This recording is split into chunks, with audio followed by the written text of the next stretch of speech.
Кириллов и 9-й номер Александр Колев. Аэрсабль красиво в стеночку играет Смирина. Аэрсабль под левую уходит. 6 во всем составе национальной команды. Одноклубник Кубарси. Ямаль ходит штрафную, отдает передачу. Петка подает с правой ноги, но слишком сильно. Даже все-таки за ним останется место основного голкипера. Есть Ника Уильямс. Ника что придумает? Бьет Ника Уильямс в створ. И еще одно спасение Вудсова. Но здесь, конечно, попроще. Вудсов и трансфера не состоялось. А Зениту денег никто не вернул. В итоге всех заскамил и остался в атлетике. Учился Педри, а вот Уильямс подает. Ценов. Золотого мяча. А сейчас, возможно, обладатель будущего. Подача. Ямаль на Родри. Родри с лету бьется. Сколько мы встречу за сборную. И сейчас Родри создал опасный момент для Ямаля. Не получилось пробить. Неужто устали? Ну и понятно. Против подсели немножко, как будто бы болгары. Предугадать сейчас действительно тяжело. Карвахаль подает. Летом из Софийской Славии. Это его всего лишь 5-й матч за сборную. И сейчас Вудсов чуть был. Гол, все это Вокка. Дани Ольма готовится выйти на замену. И здесь баллисты. Родри толкает соперника. И подача хорошая. Обязательно смотрите Вокка эту горячую встречу. Я уверен, она такой получится. Ну а испанцы. Николов. Пас нужно отдавать. И удар поворотом от Петкова. Но это Симон. Штрафной площади Болгарии. Отдал ему прекрасную передачу. Игрок, конечно, знакомый российским зрителям. Выступал он штрафную, 16-й номер сборной Болгарии. Петков нужно бить и заблудился. Карвахаль штрафную готовится бегать. Его увидел Ямаль. Но Карвахаль уже движение назад сделал. Тогда Болгария выступила чуть хуже, чем Ольма. Штрафной площади. И там Вудсов ничего бы сделать не смог. Неточная передача. Сразу замечает Болгарию и даже соперников, которых практически никого не заметив. Но и сейчас Испания почти не замечает Болгарию и даже соперников, которых... Кёйсон. Нарушение правил в атаке. Очередной раз досталось болельцу сборной Болгарии. Видел подключившегося Хесуса Родригеса. Родригес прострел. Карвахаль. Прострел. Получилось, не получится. Последним сможет ли футболиста Ильяна Ильева. Уильямс пас дальше на Ямале. Ямаль может сейчас пробить и забивать. Кириллов и 9-й номер Александр Колев. 9. 6. Одноклубник Кубарси. Ямаль ходит штрафную, отдает передачу. Даже все-таки за ним останется место основного голкипера. Трансфера не состоялось. А Зениту денег никто не вернул. Учился Педри, а вот Уильямс подает. Золотого мяча. А сейчас, возможно, обладатель будущего. Подсели немножко, как будто бы болгары. Подача от Ольма. Мяч не, к сожалению, для болгарских болельщиков. Педри. В подкате пошел болгарский футболист. И штрафной площади Болгарии. Отдал ему прекрасную передачу. Штрафную, 16-й номер сборной Болгарии. Петков нужно бить и заблокировать. Ольма. Штрафной площади. И неточная передача. Сразу видел подключившегося Хесуса Родригеса. Родригес прострел. Последним сможет ли футболиста Ильяна Ильева. И не ждал он мяча в этой ситуации. Удар поворотом 3-0. Это Микель Мерина. Испания доводит счет до разгромного уже в первом тайме.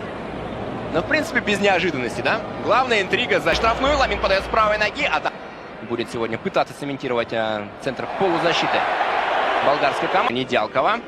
Уильямс под левую подает. Инков отдает передачу штрафную на Педри. Педри прострел. Заблан. Пас направо. Неудачно получается, но подбор снова за испанца работает. Подача сейчас. Кукурелли не на Ламин Ямаль.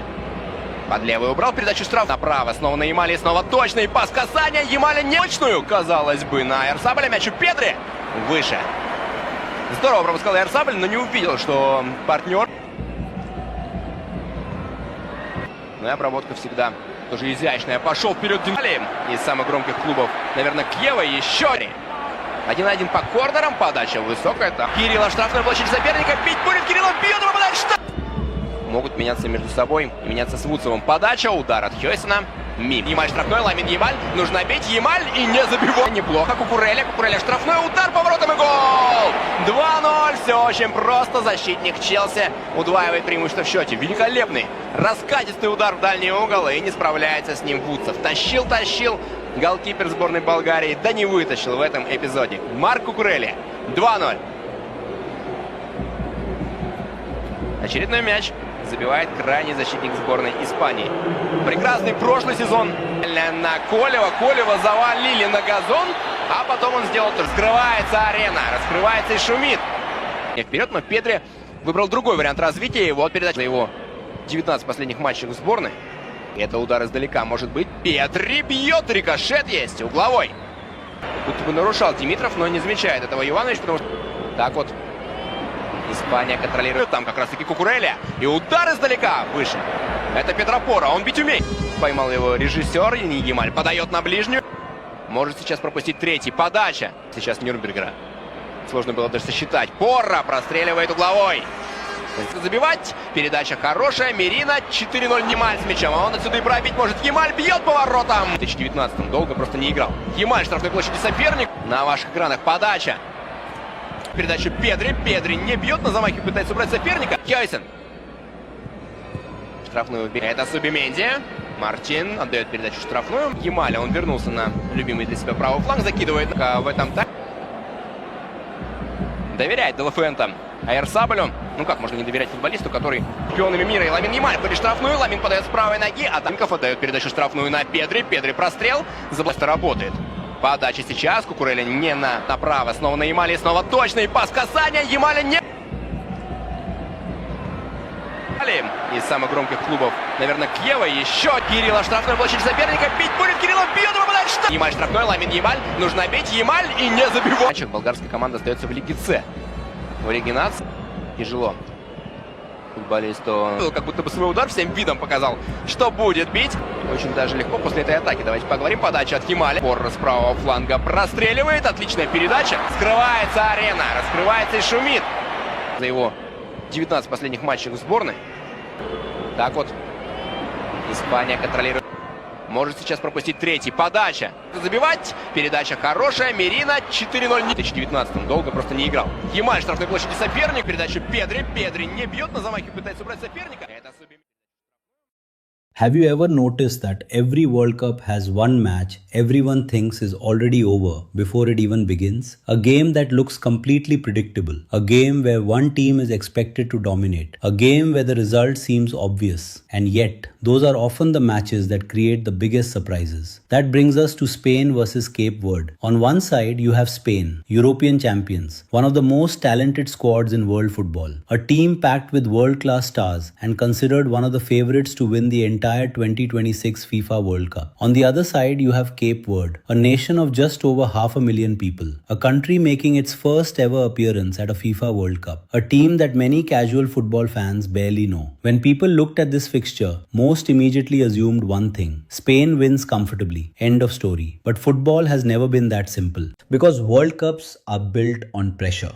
and pressure can make even the strongest teams uncomfortable.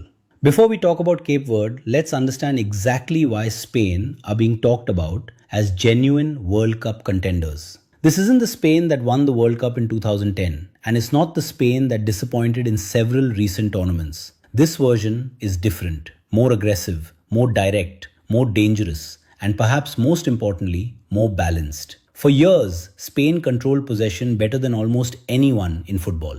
The problem was turning that possession into goals. Now that problem seems to be disappearing. The heart of everything is Rodri. He may not be the flashiest player on the pitch. He may not score the spectacular goals. But when Rodri plays, Spain control games. Every attack starts with him. Every transition flows through him. Every movement around him becomes easier. He's the engine that keeps the entire system running. Then you add Pedri, a player who seems to see spaces before they even exist. The way he escapes pressure, the way he finds passing lanes, the way he manipulates defenders. It's like watching someone play football 2 seconds ahead of everyone else. Alongside them is Fabian Ruiz, a midfielder who doesn't always get headlines, but consistently hurts opponents with intelligent movement and precise passing. Together, these three form one of the strongest midfield units in international football. And that's before we even reach Spain's attack. Lamine Yamal, Nico Williams, Dani Olmo, Ferran Torres, Mikel Oyarzabal. Goals, creativity, speed, technical brilliance, everywhere. Even with some fitness concerns surrounding a few players, Spain have enough depth to overwhelm almost any opponent in this tournament. That's why so many experts believe they can go all the way. But here's where things get interesting. Because football isn't played on paper, and Cape Verde didn't reach the World Cup by accident. Think about their journey. Most people expected Cameroon to qualify. Cameroon are one of Africa's football giants, a nation with World Cup history, a nation with experience, a nation with pedigree. But Cape Verde had other plans. They stayed organized, they stayed disciplined, and somehow they found a way to finish ahead of one of Africa's traditional powers. That alone should tell you something. This team knows exactly who they are. They aren't trying to become Spain. They aren't trying to dominate possession. They aren't trying to entertain millions with beautiful football. They're trying to survive.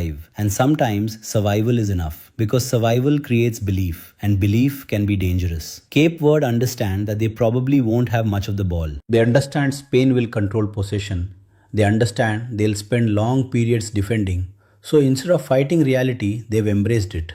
Expect them to sit deep. Expect compact defensive lines. Expect two holding midfielders protecting the back four. Expect every player to work behind the ball. Their mission is simple: close every space, protect the center, force Spain wide, make every chance difficult, make every attack frustrating. And if they can do that for long enough, something interesting starts to happen. Pressure begins to grow, not on Cape Verde, on Spain. Because every minute without a goal changes the atmosphere. Every missed chance creates doubt. Every defensive clearance boosts confidence. Every save makes the underdog believe a little more. And that's exactly why the opening stages of this match are so important. The first 30 minutes could decide everything. If Spain score early, the game could open up quickly. Cape Verde would be forced to attack. Spaces would appear. Spain's attackers would have more room to operate, and the match could become very one-sided. But if Cape Verde survive that opening storm, everything changes. The crowd becomes nervous. Spain starts forcing passes. Frustration begins to grow, and suddenly the underdog starts believing. We've seen it happen before. World Cups are full of stories where favorites looked comfortable until they weren't, where giants dominated possession but couldn't find a breakthrough, where one unexpected moment changed everything. And that's exactly what makes this match fascinating. Not because Spain are likely to lose, but because football always leaves room for possibility. And Cape Verde only need one moment, one mistake, one counter-attack, one opportunity to make the entire world pay attention. Now here's the question that could decide everything. How long can Cape Verde resist? Because eventually every defensive block reaches a breaking point. And when you're facing a team like Spain, that breaking point usually arrives sooner rather than later. The biggest battle in this match won't be Spain's attack against Cape Verde's defense. It will be Spain's midfield against Cape Verde's discipline. That's where this game will truly be won or lost. Spain will likely dominate possession, maybe 65%, maybe 70%, possibly even more. But possession alone doesn't win football matches. What matters is what you do with it. Can Spain move the ball quickly enough? Can they pull defenders out of position? Can they create overloads in dangerous areas? Can they find the spaces between the lines? Because if they can, Cape Verde could be in serious trouble. And that's where players like Pedri become incredibly important. Watch him closely. Most football fans focus on goals and assists, but Pedri's greatest strength is something much harder to notice: space. He understands space better than almost anyone in world football. He drifts into areas defenders don't expect. He appears where pressure is weakest, and before opponents realize what's happening, Spain are attacking dangerous positions. Then there's Fabian Ruiz, the player who often does his best work without attracting attention. Defenders focus on Spain's wingers. They focus on Rodri. They focus on whoever is leading the attack. And suddenly, Fabian Ruiz arrives late into space. It's a pattern we've seen over and over again, and it causes problems for every opponent. But the most important player might still be Rodri, because while everyone else creates chances, Rodri controls the rhythm. He decides when Spain speed up. He decides when they slow down. He decides when they attack and when they recycle possession. In many ways, he's the conductor of Spain's orchestra. And if he controls the tempo, Cape Verde could spend most of the match chasing shadows. But let's give Cape Verde some credit, because they do have weapons of their own. Every great underdog story needs a leader. For Cape Verde, that player is Ryan Mendes, the captain, the veteran, the player carrying years of international experience. This is the biggest match in his nation's football history, and if Cape Verde creates something special, chances are Ryan Mendes will be involved. whether it's a dangerous counter-attack, a set piece, or simply a moment of leadership when the pressure becomes overwhelming. He's the player Spain cannot afford to ignore.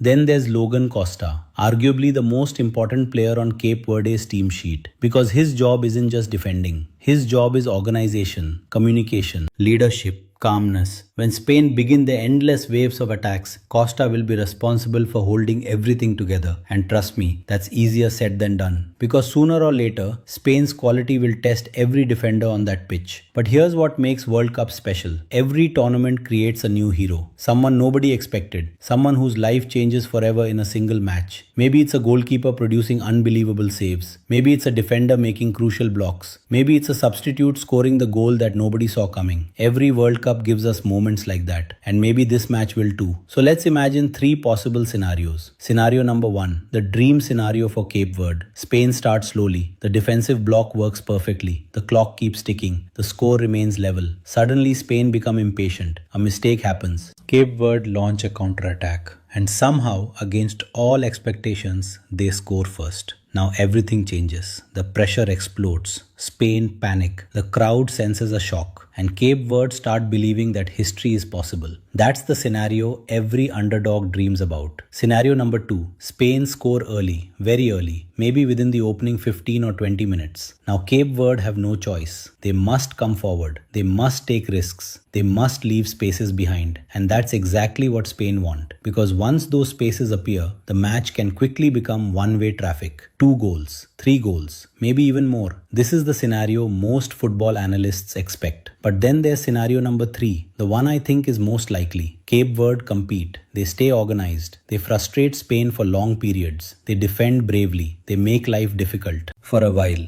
But eventually the quality gap becomes too big. Spain's movement becomes too clever. Spain's passing becomes too precise. Spain's depth becomes too much. And little by little the resistance begins to break. Because over 90 minutes, elite teams usually find solutions. That's what separates contenders from everyone else. And that's why this match could tell us something important about Spain's World Cup chances. The result alone isn't the real story. The real story is how they win. Can they remain patient? Can they stay calm when spaces disappear? Can they break down disciplined defensive teams? Because if Spain want to lift the World Cup trophy, they'll face opponents who defend exactly like this. The knockout rounds won't be easy. The pressure will only increase. And this could be their first major test. So after looking at everything, the tactics, the players, the strengths, the weaknesses, I still believe Spain are clear favorites. Their midfield is superior. Their squad depth is superior. Their technical quality is superior. And over the course of 90 minutes, those advantages usually decide football matches. Cape Verde will fight. They'll defend. They'll embrace the occasion. And they'll make their nation proud. But eventually, Spain should find the breakthrough. My prediction? Spain 3, Cape Verde 0. A competitive first half, a stubborn defensive effort. Then Spain's quality takes over after the break. But don't let that prediction fool you. Because the most important thing about this match isn't the scoreline. It's what the performance tells us about Spain's path to the World Cup title. Are they simply one of the favorites? Or are they truly the team to beat? That's the question football fans around the world will be asking when the final whistle blows. And the answer might be the first major clue about who lifts the FIFA World Cup 2026 trophy.